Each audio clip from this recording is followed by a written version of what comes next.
My mother's 62nd birthday dinner was supposed to be a celebration. 18 people around a long table at her favorite Italian restaurant. The one with the white tablecloths and the candles she liked. My sister Rachel had picked the place. My brother Kevin had driven Mom there. I had paid for it. All of it. The $340 tab, the $60 cake, the flowers on the table. I'd Venmo'd the restaurant 2 days before and asked them to put it on a single card. My card. But nobody knew that part. And that was exactly the problem. I arrived a little after 6. Mom was already seated at the head of the table, laughing about something Rachel had said. The whole family was there. Aunts, cousins, Mom's 2 closest friends. Everyone was dressed up. Everyone looked happy. I slid into the empty chair near the end of the table next to Kevin and smiled. For about 40 minutes it was fine. Then Mom stood up to say something. She does this, stands up mid-meal, taps a glass, demands everyone's attention. It's her thing. She's been doing it my whole life. I just want to say thank you, she said, holding her wine glass up. To my beautiful children. Rachel is getting married next year. Kevin just got promoted. And... She paused. Looked at me. And then she smiled, the kind of smile that isn't really a smile. Well, and then there's Nadia.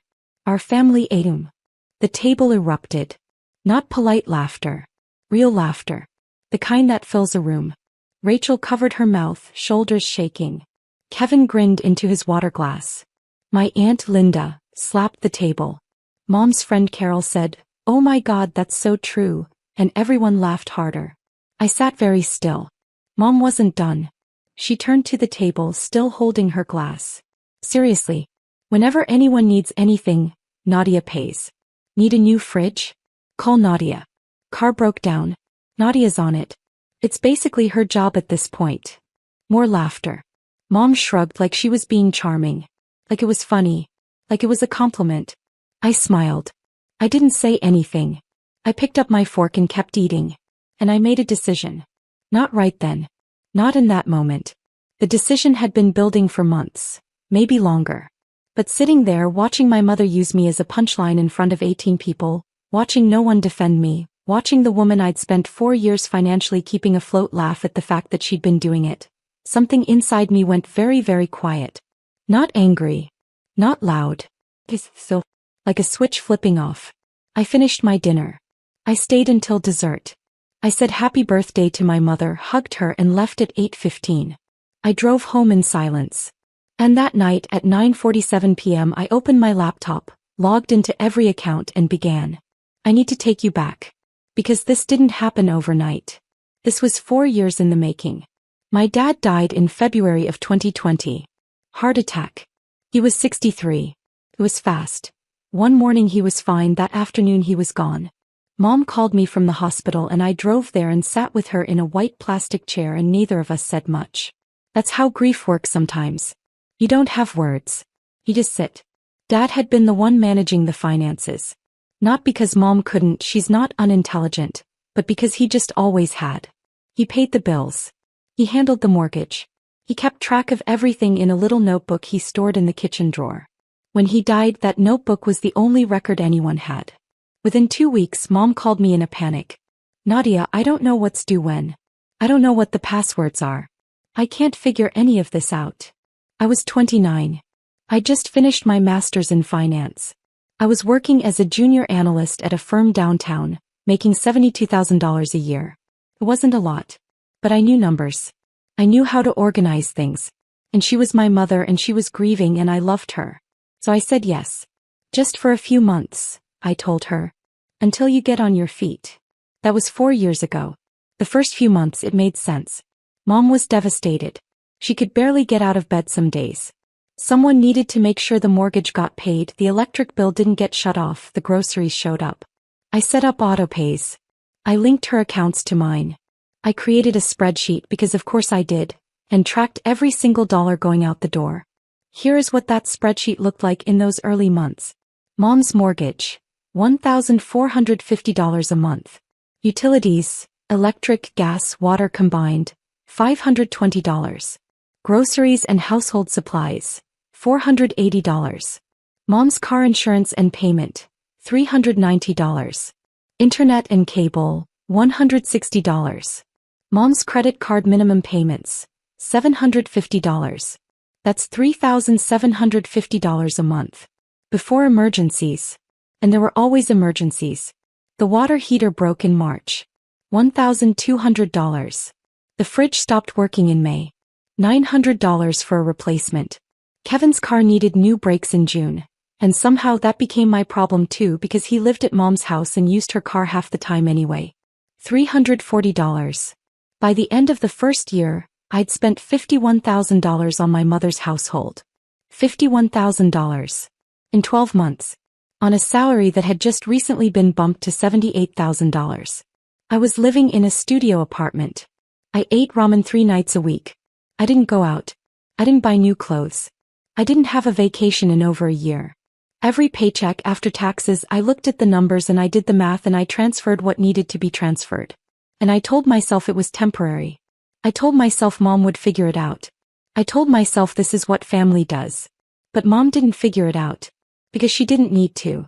I was handling it. By the second year the pattern was set in stone. Mom had stopped asking what things cost. She just spent. Groceries came from the expensive store now. The one with the organic everything and the fancy cheeses. The electric bill crept up because she kept the heat at 74 degrees in winter and the AC blasting in summer. Rachel moved back home for 6 months between apartments, and Mom added her phone bill to the pile without asking me, $85 a month just quietly added. And then there was Rachel's engagement. Rachel got engaged in the spring of my 3rd year paying for Mom's life. Her fiancé Marcus is a good guy. But the engagement party? That was all Mom. And Mom had opinions about what it should look like. We need to rent out the garden at Rosewood, Mom told me over the phone one evening in April. It's only $2,800. Only $2,800. I didn't say anything. I just transferred the money. The dress Mom bought for the party, $640. The flowers, $380. The invitations, actual paper, calligraphed, mailed, $220. All of it came from me. Rachel didn't know. Kevin didn't know. Mom just called, told me the amount and I paid it. Every single time. Kevin wasn't innocent either, but he was a smaller drain.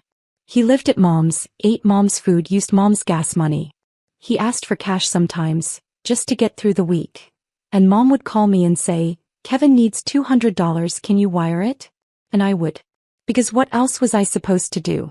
Say no to my brother while my mother guilt me silently on the other end of the line? I kept the spreadsheet updated.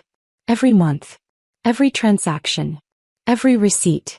By the end of year 2 the total was $109,000. By the end of year 3, it was $163,000. And through all of it, no one in my family once asked me how I was doing. Not once did Mom say, Nadia, this is a lot. Are you okay? Not once did Rachel say, hey, Mom says you've been covering things. That's a lot of money. Not once did Kevin look at me and say thank you. The closest I ever came to bringing it up was once about 2 years in. Mom and I were on the phone and I said casually, Mom, have you thought about maybe contributing a little more to the household? Maybe picking up some of the grocery costs. There was a pause. Nadia, she said. I'm a widow. I don't have income. You know that. She did have income. Dad's pension paid her $2,400 a month. She also had $40,000 in savings that she'd had for over a year and never touched. I didn't bring it up again. Here's the part nobody in my family knew. I got promoted. Twice. The first promotion came at the end of year 1, right when I was deep into paying for everything. Senior analyst. My salary jumped to $108,000. I didn't tell Mom. I didn't tell anyone. Not because I was ashamed. Because I knew exactly what would happen if I did. The requests would get bigger. The emergencies would increase. The expectations would double. I'd watched it happen before. Once early on I casually mentioned I'd gotten a small bonus at work. Within a week Mom called asking if I could help out with a $3,000 repair on the kitchen floor. The bonus was $2,400. She didn't know that. She didn't care. So I kept quiet. When Mom asked what I did for work I said, I work in finance. She'd nod and change the subject. She never asked how much I made. She never asked what my job actually involved. Rachel never asked either. Kevin certainly didn't. At family dinners, conversations about my life lasted about 12 seconds before someone changed the subject to Rachel's latest boyfriend or Kevin's new apartment or something mom needed fixed. I'd learned over time to stop bringing it up. It was easier to disappear into the background than to be ignored in the foreground. The second promotion came 18 months later. Director of Financial Analysis. My salary moved to $145,000. My apartment stayed the same, a small one-bedroom in a quiet part of the city. I drove a 2019 Honda Civic with 67,000 miles on it. I wore the same clothes to work that I'd worn for years. I looked to anyone paying attention like someone who was just getting by. Nobody was paying attention. I had savings too. Not a fortune, not after 4 years of bleeding money into my mother's household, but enough. A retirement account that I'd been quietly building since my mid-20s. A small investment portfolio. Nothing flashy, just steady contributions that I'd managed to keep consistent even through the worst months of paying for Mom's life. An emergency fund that I'd rebuilt 3 times because Mom's emergencies kept draining it. I was not struggling. But I was not living. There is a difference, and I felt it every single day. So there I was at Mom's birthday dinner, listening to her call me the family ATM in front of 18 people. And I thought, she's right. I am the family ATM. But ATMs can be closed. I didn't make a scene. I didn't stand up and say, actually Mom, you want to talk about what I've been paying for? I didn't point out that the dinner we were sitting in she hadn't paid for. I didn't say a single word. I'd spent 4 years not saying a single word, and one more evening wasn't going to change that. What changed was something quieter. Something inside. It was the way everyone laughed. Not just Mom but Rachel and Kevin and Aunt Linda and Carol. The way no one looked at me after. The way Mom moved on to the next toast like she hadn't just put a target on my back. Like I was furniture. Like I was a function, not a person. I finished my dinner. I stayed until dessert. I said happy birthday to my mother, hugged her and left at 8:15. I drove home in silence. And that night at 9:47 p.m. I opened my laptop, logged into every account and began. First I logged into Venmo and changed my password. Then Zelle. Then PayPal. I went into my bank's app and removed Mom's account from my linked transfers. I changed the password on the shared grocery delivery account. I went through every autopay I'd set up over the past 4 years. The mortgage, the utilities, the insurance, the credit cards, and I turned them off. One by one. Methodically. Like I was going through a checklist. It took me 43 minutes. When I was done I closed my laptop. I sat on my couch for a while in the dark. I didn't feel angry.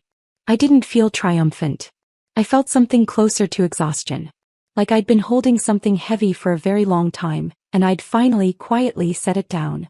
Then I went to bed. I slept better than I had in months. The next morning was a Thursday. I woke up at 6:30, got ready for work and drove to the office like any other day. I didn't check my phone until 9 a.m. There was one text from Mom. Sent at 7:14 a.m. Hey, did you pay the electric bill this month? Got a notification that it's overdue. I read it. I didn't respond. I put my phone face down on my desk and went back to work. By noon there were 4 more messages. Nadia. Hello. The grocery delivery app says the card was declined. What's going on? Can you call me?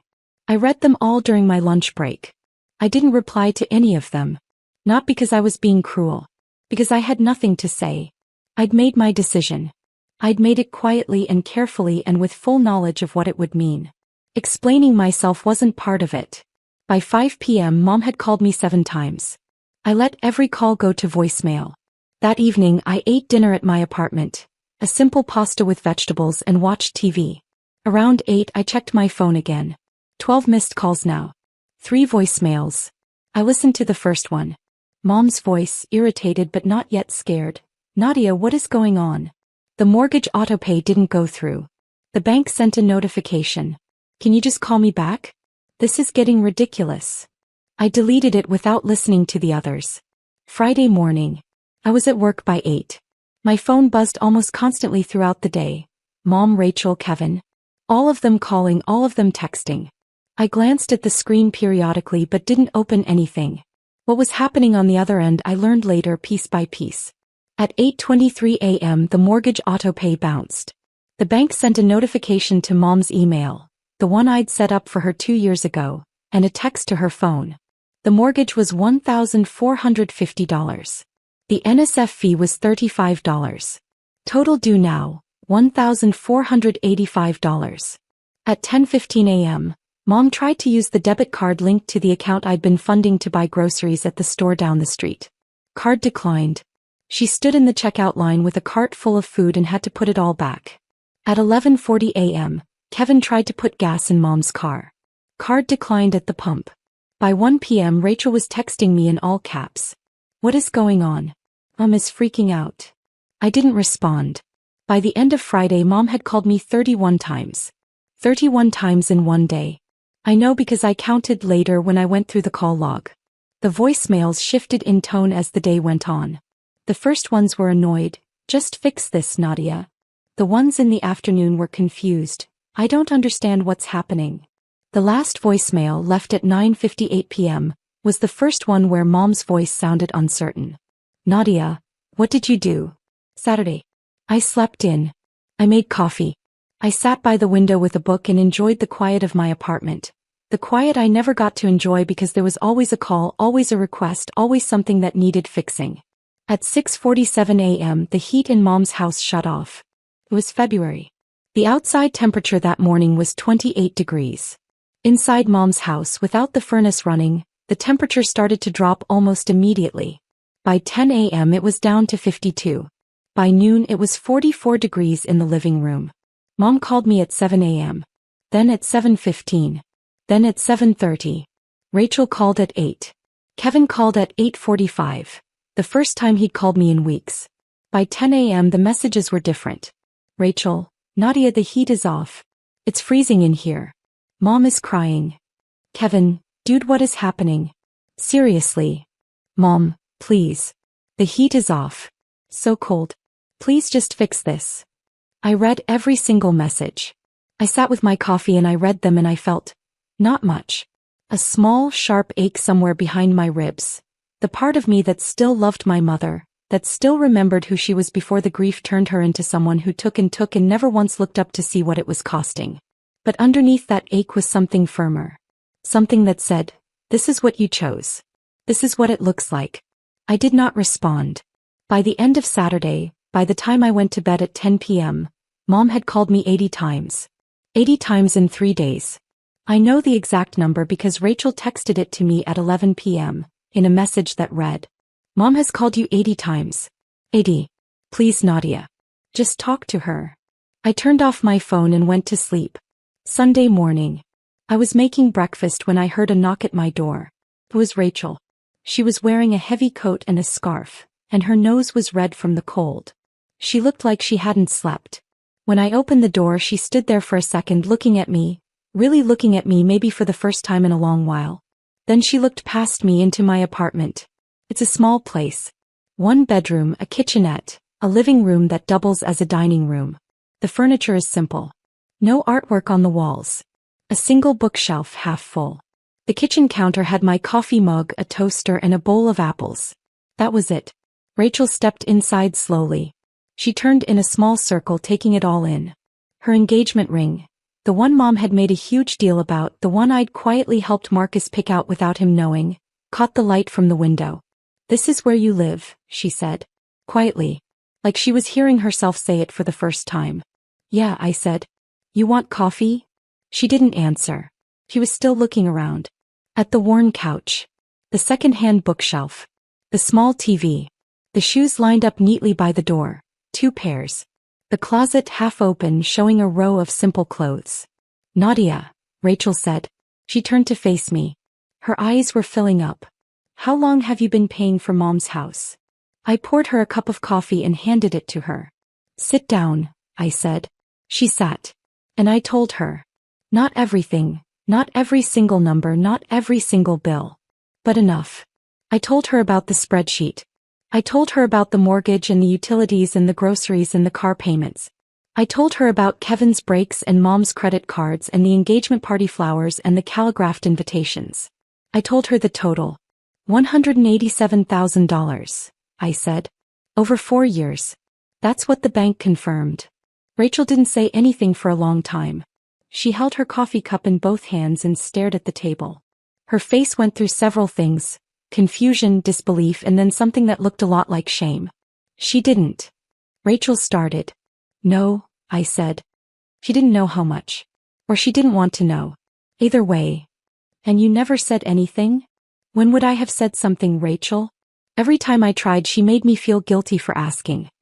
I'm a widow. I don't have income. She has Dad's pension. She has savings.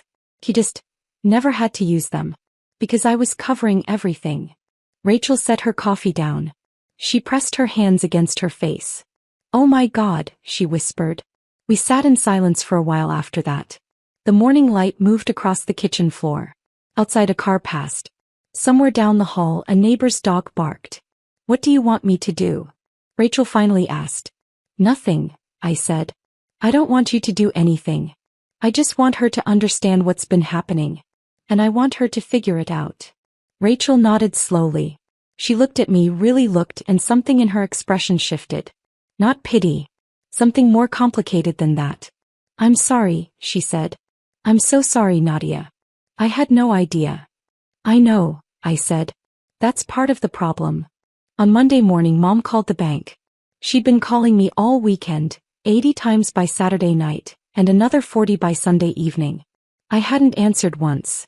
So on Monday, desperate, she called the bank directly. She wanted to know why the payments had stopped. She wanted to know what was wrong with the account. The bank manager, a woman named Sandra, was professional and calm. She pulled up the account history. She looked at the transaction records. And then she told Mom exactly what she saw. Mom called Rachel after that. Rachel called me. The bank manager told Mom everything, Rachel said. Her voice was steady, but I could hear something underneath it. A kind of quiet fury. Not at me, Mom. Every transfer. Every autopay. 5 years of records. Mom's name isn't on any of the funding. It's all been you. Every single month. I know, I said. Mom is. Rachel paused. She's not doing well. I know that too. There was a silence. She wants to talk to you, Rachel said. I'm not ready for that, I said. And I meant it. Not because I was angry, though I was, somewhere deep down, in a place I hadn't let myself look at for a long time. But because I needed Mom to sit with this. To really understand what had happened. Not just the numbers. The years. The silence. The loneliness of being the person everyone relied on and no one ever thanked. Okay, Rachel said. I understand. By the end of the first week, the consequences had compounded into something Mom couldn't ignore or minimize or laugh off. The mortgage payment had bounced twice now. The bank had sent a formal notice. Not yet a foreclosure warning, but close. The language in the letter was careful and specific, and it made clear that continued non-payment would trigger the next stage of the process.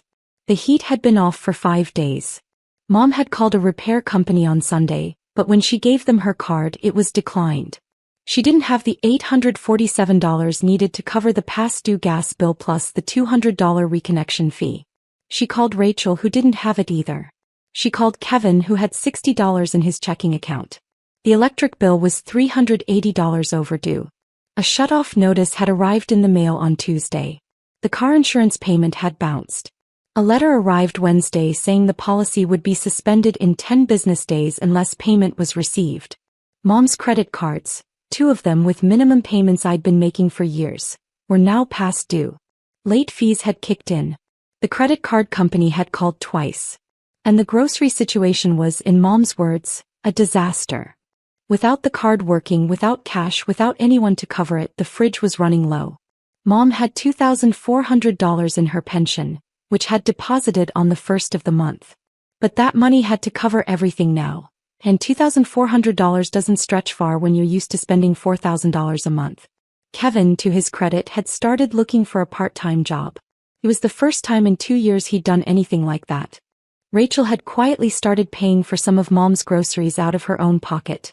Not a lot, but enough to keep the fridge from being completely empty. Mom called me every day. Sometimes 10 times a day. Sometimes 20. The voicemails evolved. By Wednesday of the first week they sounded like this. Nadia, please. I know I said something stupid at dinner. I'm sorry. Can we just talk? Please. By Friday. The heat is still off. It's so cold in this house. I don't know what to do. Please, baby. Please just help us. Just this once. I promise we'll figure it out. By the following Monday, day 8. Nadia, I talked to the bank. I know how much you've been paying. I didn't realize. I swear I didn't realize it was that much. Please call me back. I'll do anything. Name your terms. Just please call me. I listened to every voicemail. Every single one. And I did not call back. While my family was falling apart financially, I was doing something I hadn't done in 4 years. I was living. The first week after I cut off the payments, I took the $3,800 I would have transferred to Mom's household and I did something different with it. I paid off a chunk of my student loans, a payment I'd been putting off for months. I set up a new automatic transfer into my investment account. I bought groceries at the store I actually liked, the one with the good bread and the fresh fish. I ordered a meal from a restaurant I'd been wanting to try for over a year. It was a Tuesday night when I sat down at that restaurant, a small Italian place with dim lighting and candles on every table, and ate a meal alone and enjoyed every single bite. The waiter asked if I was waiting for someone. I said no. He smiled and brought me another glass of wine and didn't ask again. I sat there for almost 2 hours. I ate slowly. I tasted everything. And for the first time in a very long time, I didn't feel guilty about spending money on myself. Because here is the truth that no one in my family understood. I had been paying for their life at the expense of my own. Not just financially. The constant calls. The constant requests. The constant low-level anxiety of knowing that if I didn't pay attention, something would break, something would shut off, someone would be in trouble. It lived in my chest like a weight I carried everywhere. To work. To bed. To the grocery store. And now it was gone. The silence in my apartment in those first few days wasn't lonely. It was peaceful. It was the first real peace I'd felt in 4 years.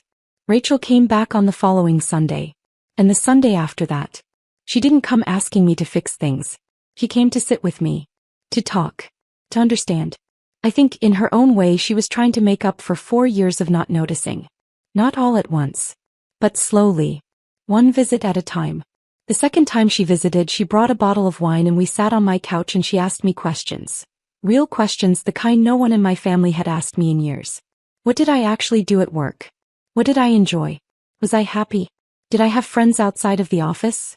When was the last time I did something just for myself? I couldn't answer that last one right away. I had to think about it. I told her the truth. About the promotions. About my salary. About the fact that I'd been living in this small apartment not because I couldn't afford anything better, but because every dollar I spent on myself felt like a dollar taken from the family.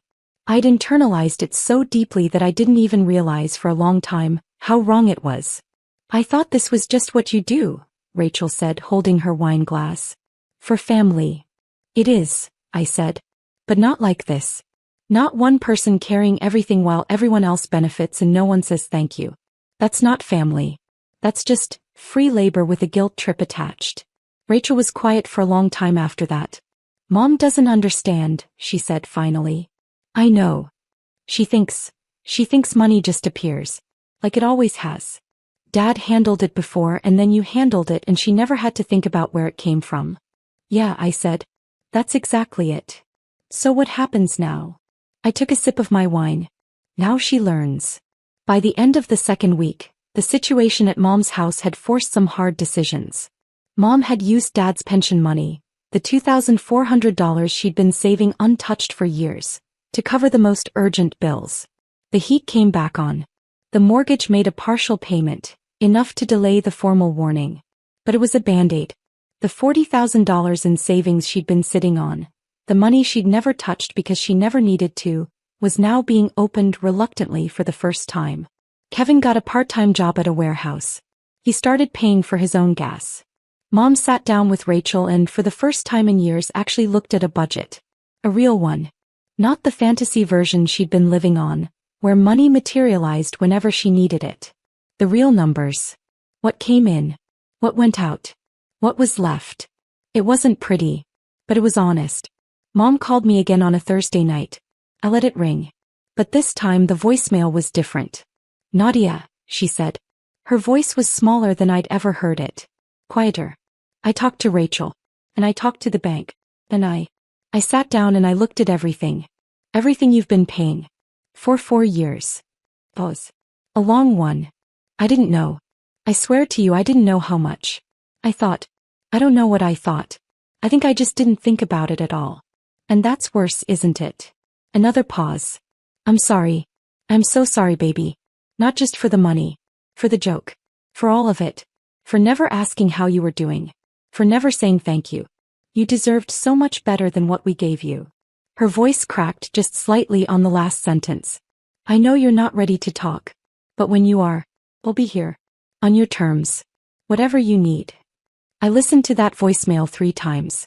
And then I sat with it. I didn't call her back that night. Or the next morning. But I didn't delete it either. I'm not going to tell you that Mom and I fixed everything overnight. We didn't. That's not how this works.